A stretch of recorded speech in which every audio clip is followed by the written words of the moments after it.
Assalamualaikum warahmatullahi wabarakatuh. Alhamdulillah pada sore hari ini sebelum adik-adik bertanya, saya memperkenalkan diri. Nama saya yaitu Hasan Arif, asli dari Jawa Tengah. Dengan nikah di sini, dapat orang sini, alhamdulillah sudah punya anak. Langsung singkat saja pertanyaan apa ya adik-adik tentang masalah harta warisan. Yang mau ditanyakan apa? Monggo. Baik Bapak, untuk yang pertama ingin menanyakan bagaimana pembagian harta waris menurut syariat Islam. Nomor satu ya, saya jawab. Di dalam Al-Quran surat An-Nisa ayat 11 dan 12 itu dijelaskan bahwasanya lafadznya di dalam Al-Quran yaitu a'udzubillahi minasyaitonirrajim, bismillahirrahmanirrahim, yusikumullahu fi auladikum lidzakari mithlu hadzil unthayayn fa in kunna nisa'an fawqa ithnatayn falahunna thulutha ma tarak wa in kana wahidan falaha nisfu wa li abawayn likulli wahidin mimma mimma taraka in kana lahu walad fa in lam yakul lahu waladun wa warithahu abawahu falummihi thuluth fa in kana lahu ikhwatun falummihi thuluth min wasiyatihi wasiya aw dayn aba'ukum wa abna'ukum la tadruna ayyuhum aqrabu lakum naf'a fariidatan min Allah innallaha kana 'aliman hakima wa lakum nisfu ma taraka azwajukum illa yakul lahunna walad fa in kana lahunna waladun falakum rubu mimma tarakna min ba'di wasiyatin yusina biha aw dayn wa lahunna rubu mimma taraktum illa yakul lakum walad fa in kana lakum waladun falahunna thuluthu mimma taraktum min ba'di wasiyatin yusina biha aw dayn wa in kana rajulun yurathu kalalatan aw imra'atun lahu akhun aw ukhtun falikulli wahidin minhuma as-sudus fa in kanu aktsara min dhalika fahum syuraka'u fi thuluthi min ba'di wasiyatin yusa biha aw dayn ghayra mudar wasiyatan min Allah wallahu 'alimun halim. Shadaqallahul 'azim. Itu dari ayat surat An-Nisa ayat 11 dan 12 bahwasanya di dalam syariat Islam ada bagian tertentu yang dinamakan ashabul furud. Bahasa Arabnya itu ashabul furud, pembagian ahli waris. Misalkan suami istri, ayah, ibu, anak perempuan, cucu dari anak laki-laki, saudara sepupu dan seterusnya. Dari syariat tersebut, anak laki-laki mendapat bagian 2 kali lipat anak perempuan. Jadi yang lebih banyak itu anak laki-laki daripada perempuan. Itu dari pembagian harta waris menurut syariat. Setelah ashabul furud tidak ada yang mendapat haknya, sisanya diberikan kepada ahli waris lainnya atau yang dinamakan bahasa Arabnya asobah. Asobah itu sisa. Ketika sudah mendapatkan adik-adik ini paling banyak, ini sudah mendapatkan 1/2 dan bagian semuanya. Kalau misalkan sisa harta warisnya, maka diberikan dengan yang lain. Ya, jadi menurut syariat harta waris menurut syariat Islam yaitu di surat An-Nisa ayat 11 dan 12 bahwasanya ada bagian tertentu, tidak bagi rata tidak. Itu menurut syariat. Sudah paham ya yang satu ya. Kemudian yang kedua siapa lagi? Bagaimana pembagian harta waris jika keluarga sendiri sudah meninggal? Nah, tadi dikatakan nomor 1 bahwasanya pembagiannya itu mulai dari anak-anaknya, terutama laki-laki yang paling tinggi bagiannya. Kemudian apabila ahli warisnya hanya 1, ya, contoh misalkan jika tidak memiliki ahli waris sama sekali, ya, tidak ada anak, tidak ada orang tua, tidak ada saudara dan lain-lain lah, ya, maka harta warisannya jatuh kepada Baitul Mal. Baitul Mal adalah kas negara Indonesia.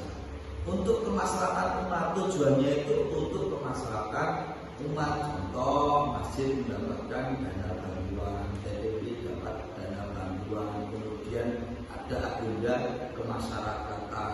Nah itu maksudnya dari situ. Jadi apabila hanya satu tok, ya, hanya satu orang tok tidak ada ahli warisnya, maka diletakkan di Baitul Mal atau kas negara. Namun jika ada kerabat jauh, ya, atau dinamakan Dawil Arham, mereka yang akan mendapatkan bagian sejumlah jatuh ke Baitul Mal. Jadi benar-benar kalau tidak ada hanya satu batang karat tok, maka diwariskan kepada Baitul Mal. Ya.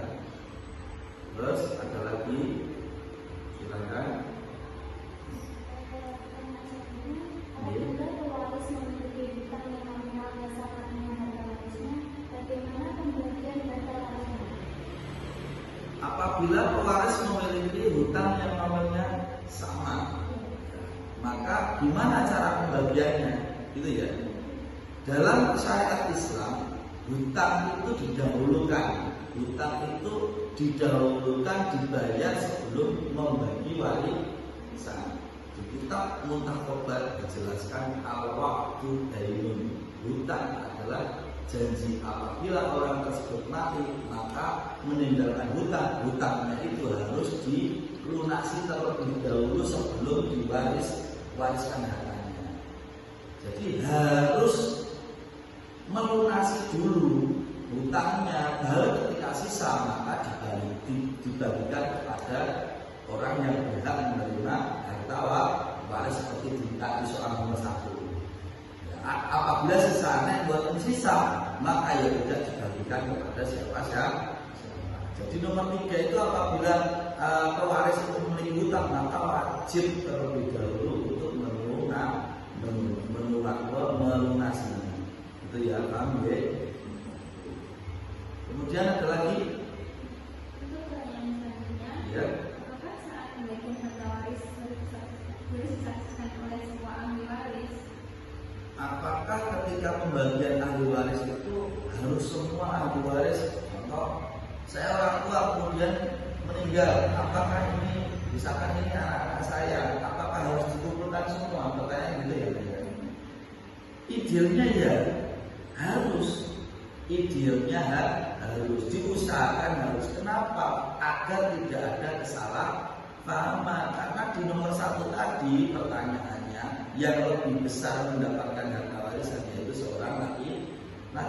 Apabila di antara keluarga kok tidak ngumpul semuanya, dikhawatirkan nanti salah paham. Idealnya maka jawabannya ya harus, agar tidak ada provokator antara saudara kandung atau tidak salah paham. Apalagi ini membatalkan masalah harta waris yang mana itu bisa membahayakan. Harta warisan itu bisa membahayakan, dampaknya nanti bisa perang saudara. Maka idealnya harus. Idealnya itu agar tidak menimbulkan perselisihan atau pertengkaran antara saudara kan. Kesaksian seluruh ahli waris bukan syarat sah. Harusnya tadi itu tidak rukun masuk ke rukun syarat sah, bukan. Misalkan saya punya anak 4, ternyata sampean mbak tidak bisa hadir, ini tetap bisa sah. Jadi tidak hadirnya seorang satu ini bukan menjadi masalah. Yang penting ini yang bilang tidak bisa ikut musyawarah dan ridho ikhlas ikut dengan musyawarah. Jadi harusnya tadi itu tidak menghalangi syarat sahnya pembagian harta warisan. Paham ya? Selanjutnya, bagaimana peran pengadilan agama dalam penyelesaian sengketa waris? Peran pengadilan agama menyelesaikan sengketa ahli waris. Perannya ini memutuskan siapa saja ahli waris. Ketika kalau ada pengadilan agama, ya mengumpulkan, tadi sudah berdebat itu mengumpulkan semua. Alhamdulillah kalau sudah berkumpul, alhamdulillah kalau tidak berkumpul salah satunya tidak masalah. Kemudian ditentukan siapa ahli warisnya, kemudian dibagikan. Memutuskan siapa dulu, menentukan bagiannya sesuai syariat Islam. Banyak bagiannya ketika ibu meninggal yang masih hidup satu anak, orang laki-laki 3 perempuan, itu nanti ada rumusnya. Ya, rumusnya di situ biarkan kita kalau tidak paham, malah justru enak lebih ke Kementerian Agama, biar dihitungkan Kementerian Agama ya, menentukan ya, dan mengesahkan pembagian. Sudah kalau ditentukan oleh pihak agama, maka disahkan, kemudian harus harta warisnya orang-orang tersebut yang mendapatkan harta waris tidak akan bundel, tidak akan menyesal kemudian hari. Jadi harus ditentukan oleh pihak pengadilan agama. Itu hitungan. Jadi ahli waris misalkan ahli waris 16 juta, nah, nanti yang mas laki-laki mendapatkan berapa juta, 3 perempuan mendapatkan berapa juta. Itu ditentukan, dihitungkan oleh pengadilan agama. Syukur-syukur kita paham rumusnya.